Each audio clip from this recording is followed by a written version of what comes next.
गुजरात के मुख्यमंत्री श्रीमान विजय रूपाणी जी,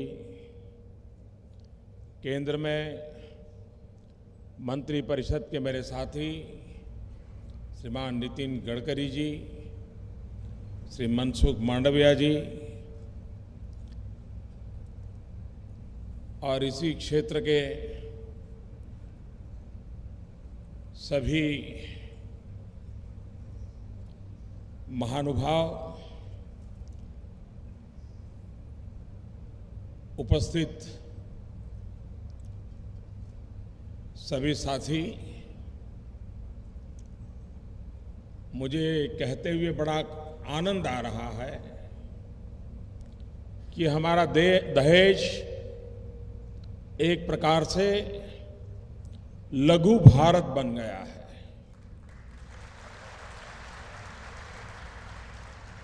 शायद ही देश का कोई जिला ऐसा होगा कि जिसके लोग हमारे इस दहेज में रोजी रोटी न कमाते हो और यहाँ रह करके दूर सुदूर गांवों में अपने परिवारों को की परवरिश न करते हो। भाइयों बहनों, पूरे देश में और विश्व में सदियों से गुजरात की व्यापारिक सोच और साहसिकता, इसकी एक गूंज सब दूर सुनाई देती है। गुजरात की उस ऐतिहासिकता को उजागर करने में दहेज, भरूच, इस क्षेत्र ने भी अपना योगदान दिया है, अपना कंट्रीब्यूशन दिया है। जब गुजरात के मुख्यमंत्री के रूप में मेरी जिम्मेवारी थी तो अनेक बार इस क्षेत्र में मुझे आने का अवसर मिला। विकास के संबंध में विचार विमर्श करना, नई नई योजनाओं को आकार लेना और उसको गति देना, तो मेरा एक निरंतर प्रयास। और इस जगह को मैंने ब्रिक बाय ब्रिक मजबूत होते और स्टेप बाय स्टेप आगे बढ़ते हुआ अपने आंखों से देखा है।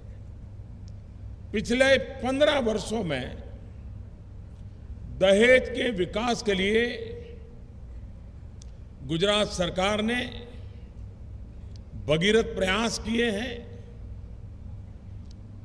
आज उसी का परिणाम है कि दहेज का पूरा इलाका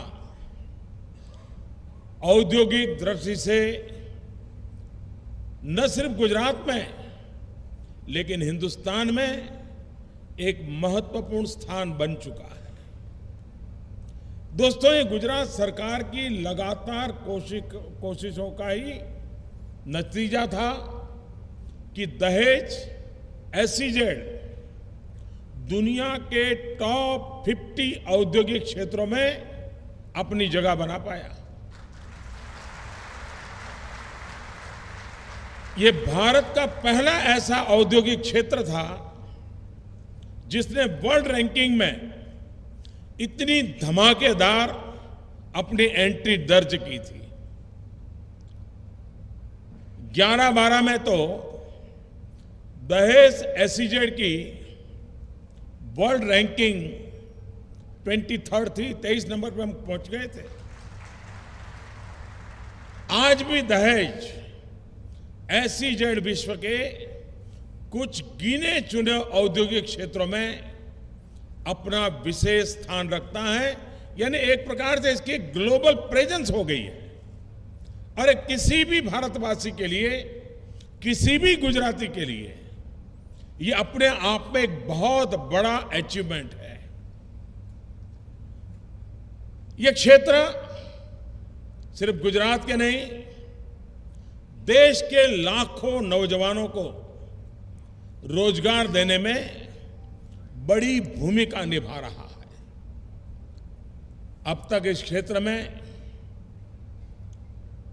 कुल मिलाकर के पूरे क्षेत्र में करीब 40,000 करोड़ रुपए से ज्यादा का निवेश हो चुका है। दहेज एसईजेड की शानदार कामयाबी के लिए मैं इससे जुड़े लोगों को, आप सबको हृदय से बहुत बहुत बधाई देता हूं। दहेज और उसके आसपास इंफ्रास्ट्रक्चर को विकसित करने में गुजरात सरकार ने हमेशा गंभीरता दिखाई। इसी वजह से जब ये चर्चा शुरू हुई कि देश में 4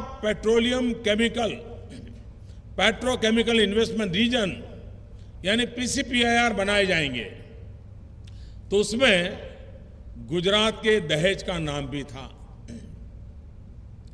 पीसीपीआईआर की वजह से 1.25 लाख से ज्यादा लोगों को रोजगार मिला है और इनमें से 32,000 तो ऐसे हैं जो सीधे इससे जुड़े हुए हैं।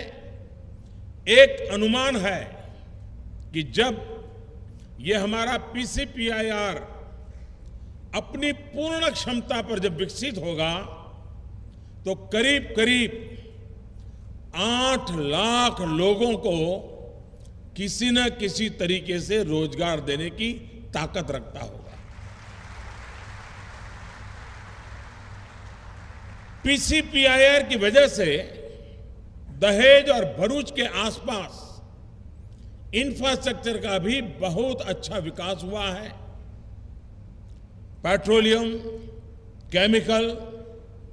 पेट्रोकेमिकल इन्वेस्टमेंट रीजन की वजह से बड़े पैमाने पर आर्थिक गतिविधियों में भी तेजी आई है।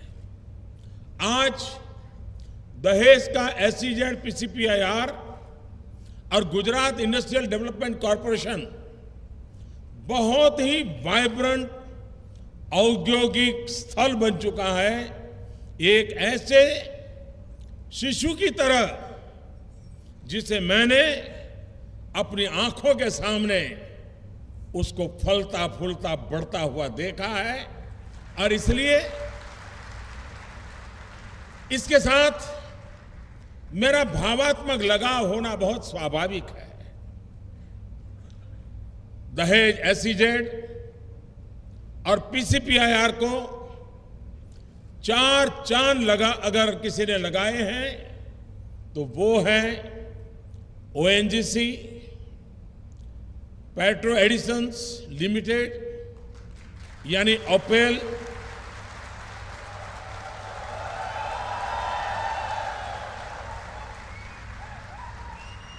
ओपेल यहां के लिए एक एंकर इंडस्ट्री की तरह है।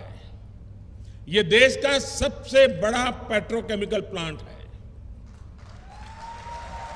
इस एक प्लांट में, मैं पूरे क्षेत्र की बात नहीं कर रहा हूं, इस एक प्लांट में 30,000 करोड़ रुपयों का निवेश, मैं समझता हूं कि यह अपने आप में एक बहुत बड़ा इन्वेस्टमेंट है और इतनी बड़ी अमाउंट लग चुकी है। साथियों, आज भारत में पॉलीमर्स का पर कैपिटा कंजम्पशन सिर्फ 10 किलो है, जबकि पूरे विश्व का औसत लगभग 32 किलो है। आज जब पूरे देश में मिडिल क्लास का दायरा बढ़ रहा है, लोगों की आय बढ़ रही है, शहरों का विकास हो रहा है, तो निश्चित तौर पर पॉलीमर्स के पर कैपिटा कंजम्पशन में भी बहुत बढ़ोतरी की संभावना रहने वाली है। ओएनजीसी पेट्रो एडिशंस लिमिटेड की इसमें बहुत बड़ी भूमिका है।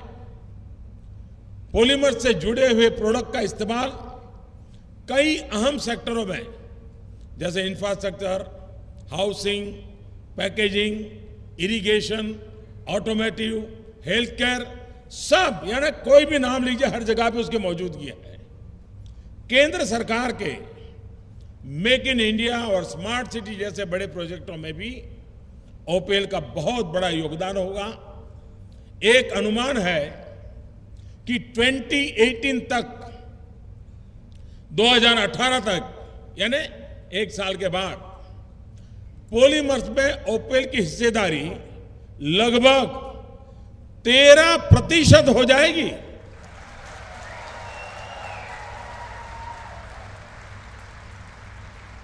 पॉलीमर्स का इस्तेमाल बढ़ने का सीधा मतलब है कि जो परंपरागत चीजें हैं जैसे लकड़ी, कागज, लोहा, मेटल, इनका उपयोग कम होता जाएगा। यानी ये हमारे देश के प्राकृतिक संसाधनों को बचाने में सहायक सिद्ध होगा। देश में पेट्रोकेमिकल सेक्टर इस समय बहुत तेजी से बढ़ रहा है। विशेषज्ञों का अनुमान है कि अगले 2 दशक तक ये सेक्टर 12 से 15% की रफ्तार से बढ़ेगा, 12 to 15%। दोस्तों, भविष्य में इस क्षेत्र में और भी बड़े पैमाने पर इंफ्रास्ट्रक्चर का विकास होगा, जिसमें पोर्ट का आधुनिकीकरण, 5000 मेगावाट बिजली का उत्पादन एवं वेस्ट ट्रीटमेंट प्लांट इसकी योजना में है। निश्चित तौर पर इससे देश के लाखों नौजवानों को रोजगार के नए अवसर उपलब्ध होंगे। श्रमिकों की सुविधा के लिए, जॉब मार्केट के विस्तार के लिए सरकार लगातार कोशिश कर रही है। उद्योगों में निवेश आकर्षित करने के साथ साथ कौशल विकास के लिए भी भगीरथ प्रयास किए जा रहे हैं। देश में पहली बार कौशल विकास मंत्रालय, स्किल डेवलपमेंट मिनिस्ट्री बनाकर इस पर सुनियोजित तरीके से काम हो रहा है। सरकार वर्षों पुराने कानूनों को हटाकर या फिर उनमें आवश्यक बदलाव करके भी जॉब मार्केट का विस्तार कर रही है। अप्रेंटिसशिप एक्ट में सुधार करके अप्रेंटिसों की संख्या बढ़ाई गई और अप्रेंटिस के दौरान मिलने वाले भुगतान में भी बढ़ोतरी कर दी गई। 1948 के फैक्ट्री एक्ट में बदलाव करके राज्यों को सलाह दी गई है कि वे महिलाओं को रात्रि में काम करने के लिए सुविधा प्रदान करें। इसके अलावा पेड मैटरनिटी लीव को 12 हफ्ते से बढ़ाकर 26 हफ्ते कर दिया गया है। श्रमिकों की मेहनत की कमाई और बचत ईपीएफ अकाउंट में जमा होती है। ये राशि उन्हें कहीं भी कभी भी मिल सके, इसलिए यूनिवर्सल अकाउंट नंबर देने की शुरुआत की गई है। आपको जानकर के हैरानी होगी, जब मैं प्रधानमंत्री के रूप में जिम्मेवारी ली तो सरकार के खजाने में करीब 40,000 करोड़ रुपया सड़ रहे थे। मैंने पूछा क्या है भाई? तो ये गरीब मजदूरों के पैसे थे, ईपीएफ में लिए गए, काटे गए। किसी का 200 होगा, किसी का 1000 होगा, किसी का 2000 होगा।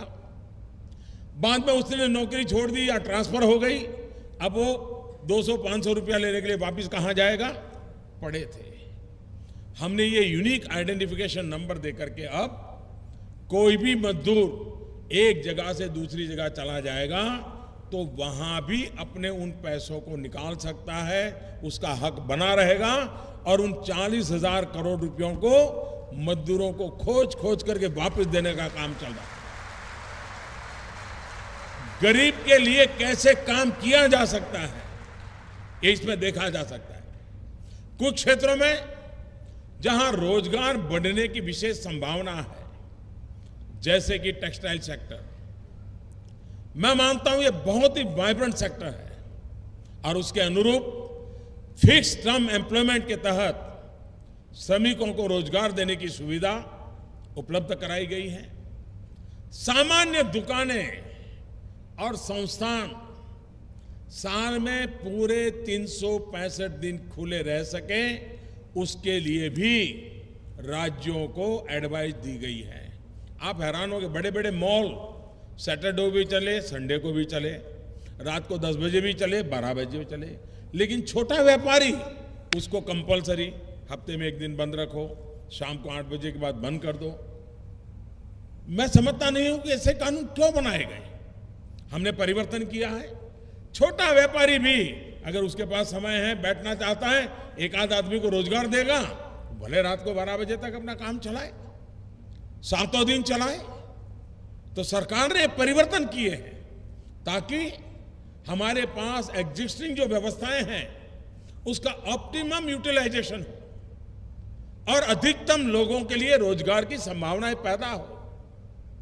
साथियों, 2014 में सरकार बनने से पहले देश के सामने किस तरह की आर्थिक चुनौतियां थी, ये आप सभी को भली भांति पता है। महंगाई बेकाबू थी।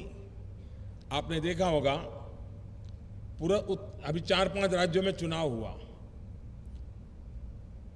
सब पॉलिटिकल पार्टियां नाप जो भी हम पर कह सकते थे कहते थे, लेकिन पूरे चुनाव अभियान में महंगाई को लेकर के इस सरकार पर कोई आरोप नहीं हुआ।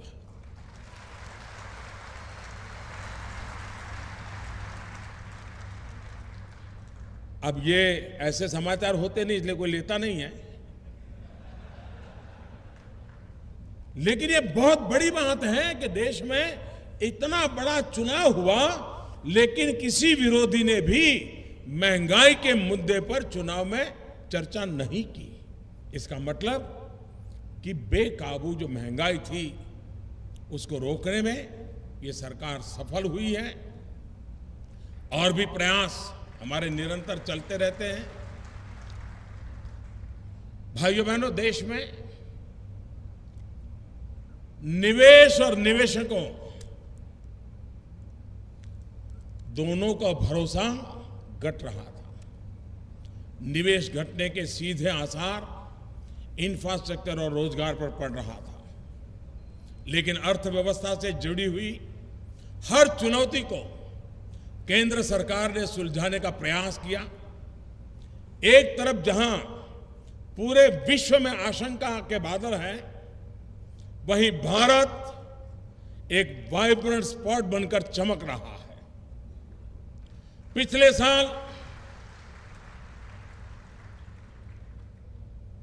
वर्ल्ड इन्वेस्टमेंट रिपोर्ट में भारत को वर्ष 2016 से 2018 के बीच दुनिया की टॉप 3 प्रोस्पेक्टिव होस्ट इकोनॉमी में अंकित किया गया है।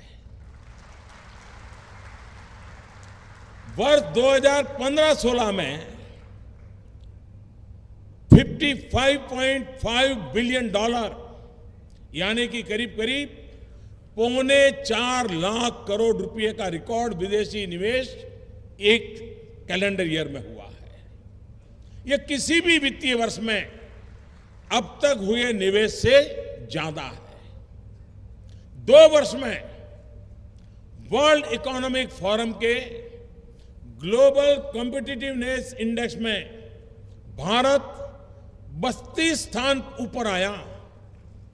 इतना हम पीछे थे। लॉजिस्टिक परफॉर्मेंस इंडेक्स में भारत 2014 में 54वें स्थान पर था, 54। 2016 में भारत ने इस रैंकिंग में काफी सुधार करके हम 54 से 35 पर अब पहुंच गए हैं। मेक इन इंडिया आज भारत का सबसे बड़ा इनिशिएटिव बन चुका है। तमाम रेटिंग एजेंसियों ने इसकी कामयाबी की प्रशंसा की है। मेक इन इंडिया एक प्रयास है भारत को मैन्युफैक्चरिंग, डिजाइन और इनोवेशन का ग्लोबल हब बनाने का। इसी मुहिम के चलते आज भारत दुनिया का छठा सबसे बड़ा मैन्युफैक्चरिंग देश बन गया है। 2 साल पहले भारत 90वें नंबर पर था। मैन्युफैक्चरिंग सेक्टर में काफी अच्छी वृद्धि देखी गई है। इसका उदाहरण ग्रॉस वैल्यू एडिशन की विकास दर है। वर्ष 2012 से 15 के बीच करीब 5-6% के आगे पीछे हम रहते थे। पिछले साल ये बढ़कर के 9.3% तक पहुंच गई है। 9 से ज्यादा प्रतिशत पहुंच गई है। आज भारत विश्व की बड़ी अर्थव्यवस्थाओं में सबसे तेज गति से विकास करने वाला देश हो गया है। पोर्ट लेड डेवलपमेंट सरकार की प्राथमिकता है। सागरमाला योजना पर तेजी से कार्य चल रहा है। हमारे नितिन गडकरी जी उस कार्य को देख रहे हैं। पोर्ट्स का आधुनिकीकरण, नए पोर्ट्स का निर्माण, कनेक्टिविटी के सुधार पर बल, पोर्ट लेड औद्योगिकरण और कोस्टल कम्युनिटी के विकास की यह एक महत्वाकांक्षी परियोजना है। 8 लाख करोड़ के इन्वेस्टमेंट वाले 400 से अधिक प्रोजेक्ट्स का चयन किया जा चुका है और 1 लाख करोड़ के लगभग के प्रोजेक्ट क्रियान्वयन के अलग अलग चरणों में पहुंच चुके हैं। रेलवे और पोर्ट्स की बेहतर कनेक्टिविटी के लिए इंडियन पोर्ट रेल कॉरपोरेशन की स्थापना की गई है। इस सरकार का नया इनिशिएटिव है। देश के विभिन्न हिस्सों में 14 कोस्टल इकोनॉमिक जोन्स प्रस्तावित है। गुजरात में 85,000 करोड़ की लागत से 85,000 करोड़ की लागत से 40 से अधिक प्रोजेक्ट सिलेक्ट किए गए हैं। 5,000 करोड़ के लगभग प्रोजेक्ट पर काम शुरू हो चुका है। कांडला पोर्ट पर कुछ बहुत बड़ी योजनाएं शुरू की गई है। कांडला पोर्ट की वर्तमान क्षमता तो बढ़ाई जा रही है। इसके अलावा 1400 एकड़ में स्मार्ट औद्योगिक सिटी का विकास किया जा रहा है। इससे लगभग 50,000 नए जॉब्स क्रिएट होंगे। 2 नई कार्गो जेटी और 1 ऑयल जेटी पर काम चल रहा है। विंड पावर प्रोजेक्ट और रूफ सोलर प्रोजेक्ट भी तेजी से पूरे किए जा रहे हैं। नवंबर में, जब मैं नवंबर कहता हूं तो सबका ध्यान विशेष जाता है।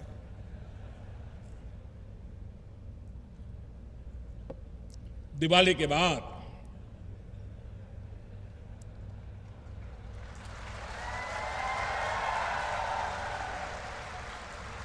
नवंबर में काले धन और भ्रष्टाचार के खिलाफ लिए गए फैसले के बाद न जाने ऐसे ऐसे झूठ फैलाए गए, ऐसी अफवाहें फैलाई गई, ऐसे भ्रम फैलाए गए, ऐसे आरोप लगाए गए कि अब सब तबाह हो जाएगा,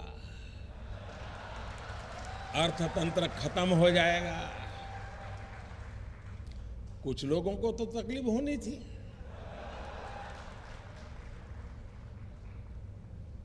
लेकिन पिछले क्वार्टर का जो रिपोर्ट आया है, पिछली तिमाही के जो आंकड़े हैं, उन्होंने साफ कर दिया है कि दिवाली के बाद हुई इस कार्रवाई का दुनिया के बड़े बड़े संगठनों और जानकारों ने समर्थन किया है। जीडीपी सोचने से सोचा गया था इतनी कम होगी, इतनी कम होगी, कुछ नहीं हुआ। देश तेजी से आगे बढ़ रहा है भैया।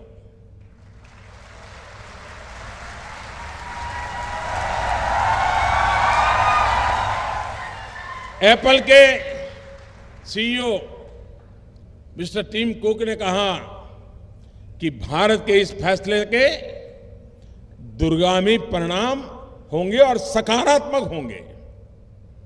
माइक्रोसॉफ्ट के सह संस्थापक बिल गेट्स ने कहा कि ये फैसला पैरेलल इकोनॉमी को खत्म करेगा और अर्थव्यवस्था में पारदर्शिता लाएगा। वर्ल्ड बैंक के सीईओ मैडम क्रिस्टालिना जॉर्जिएवा, उन्होंने कहा कि इस फैसले के समर्थन में थे। उन्होंने कहा कि इससे अर्थव्यवस्था पर सकारात्मक असर पड़ेगा और भारत ने जो किया है उसकी दुनिया के दूसरे देशों ने स्टडी करनी चाहिए। मलेशिया के प्रधानमंत्री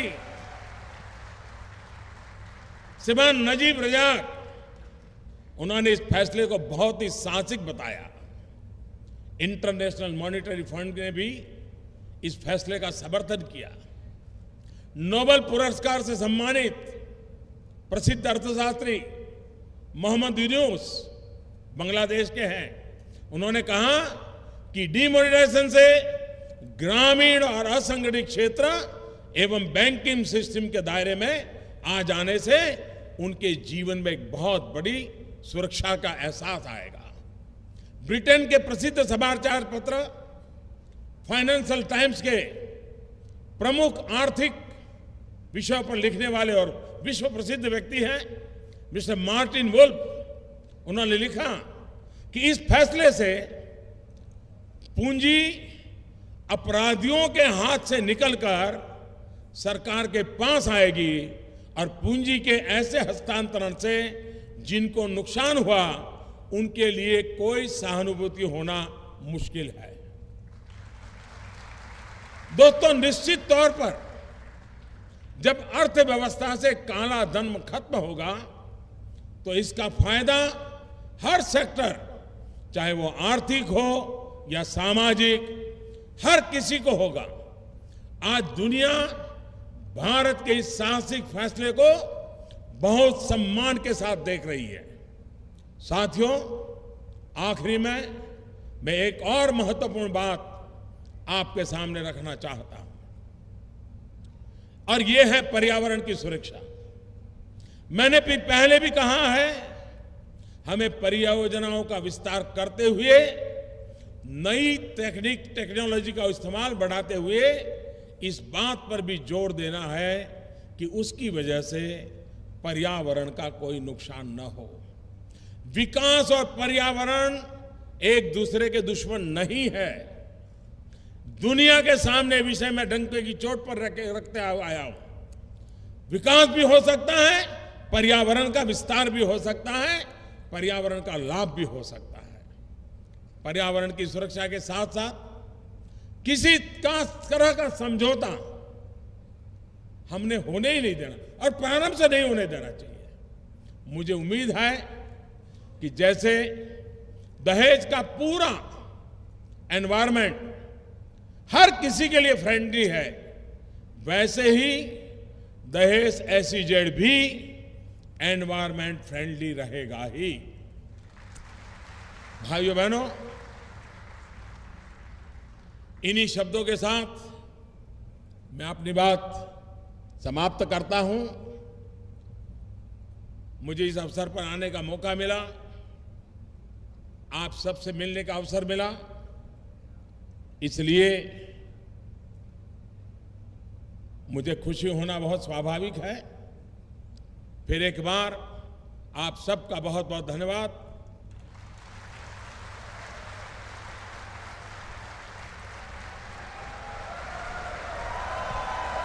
माननीय प्रधानमंत्री जी, आपके आत्मीय एवं